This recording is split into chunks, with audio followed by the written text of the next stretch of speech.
Welcome to the Marriage Steps podcast, for developing a long-lasting, happy relationship is the status symbol to achieve, and following my 6 marriage steps is a path to help get you there. I'm your host, Dr. Wyatt Fisher, a licensed psychologist specializing in marriage counseling. Today's podcast episode is a little different. Today I'm going to be talking about 5 ways to prepare yourself for attending my Total Marriage Refresh seminar. So this episode is dedicated to all of you listening who are going to be attending my seminar. And I'd like to go through some things that you should be thinking about and become mindful of so that you get the most out of the seminar. So this seminar is based on 6 steps to marital satisfaction. These are steps that I've developed through the years of my own marriage since 1999, working in my private practice since 2004, and all the research I've done on marriage counseling. And so it's a combination of personal experience, clinical experience, and marital research. So these 6 steps are covered in the seminar. And how it works is I do a presentation of around 45 minutes. And then after each presentation, there's about 30 minutes for couples to have breakout time just between them to apply what I just talked about. And there are 6 of those. So it's a lot of content. It's very interactive. It's very multimedia to help people stay focused. And I'm in the process of slowly offering the seminar in different cities across the U.S. And eventually other people are going to facilitate it for me because I can't be everywhere at the same time. And so this episode is designated to all of you who may be coming at some point in the future to help you prepare so you can get the most out of the seminar.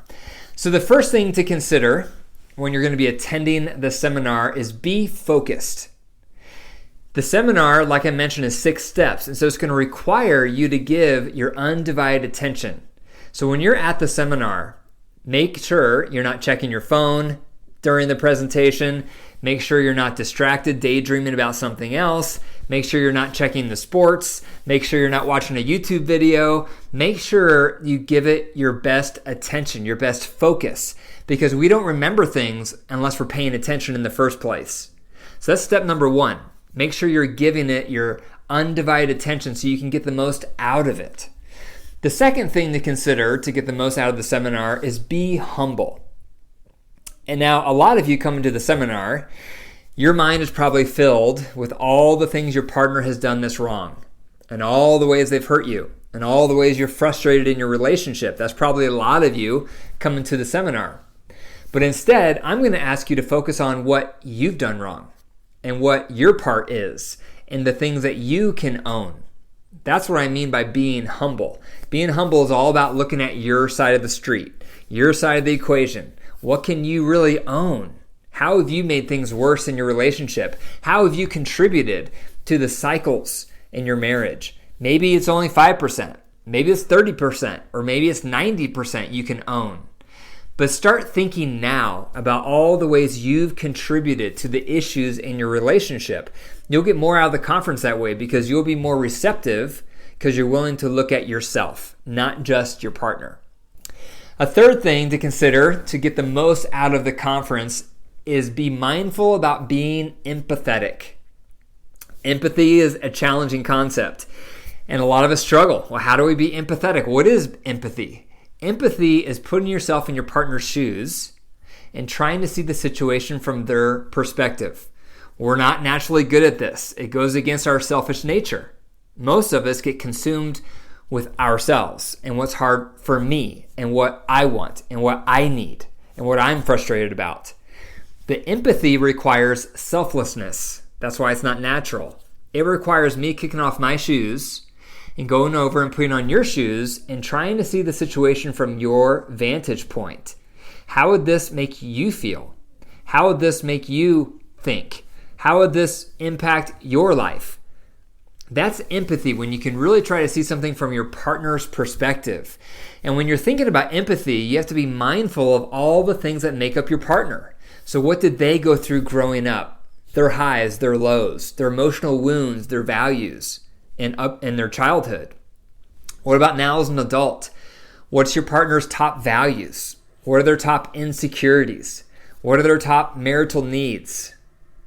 If you think about all those variables that make up your partner, who they are, and then you're thinking about that as they're describing their feelings will start to make sense to you, because you'll start to understand how all these things that make them who they are would influence how they feel about something going on in your relationship. So that's empathy. So I want to challenge you and encourage you during the conference to intentionally be thinking about, how would your partner be feeling in the relationship? What is your impact on them? That's empathy. Number 4 is be eager. Good students are eager to learn. Have you ever noticed that? Maybe when you went to high school, you noticed some really good students. Maybe you were one yourself. Maybe in college, you noticed some really good students. But a good student is eager to learn. They're focusing, they're concentrating, they're taking notes. They're really eager. They have this eager heart. They want knowledge. They want information. And this conference is going to load you up with information. Probably too much information. It's a lot of content, a lot of tools. And so you're going to get the most out of this conference if you're eager to learn the content. If you're at the conference and you don't really want to be there, or you're just watching the clock hoping it's going to go by fast, you're not very eager and you won't get as much out of it. But with each step that we go through, if you can remind yourself to have an eagerness, an anticipation, a willingness, a hunger to learn information on how to improve things, how to get things better in your relationship, or how to do things right, that eagerness will go a long way, because that will help you absorb the information and retain it because you're eager to learn it. The 5th thing I would encourage you to do to get the most out of the conference is be committed.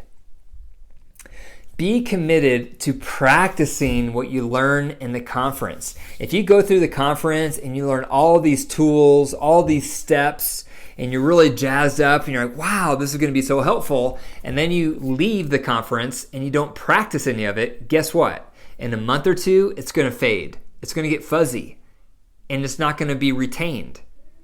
So it's not realistic to consider going to the conference and then automatically that's going to change everything. The hard work is going to come with what you do with the information.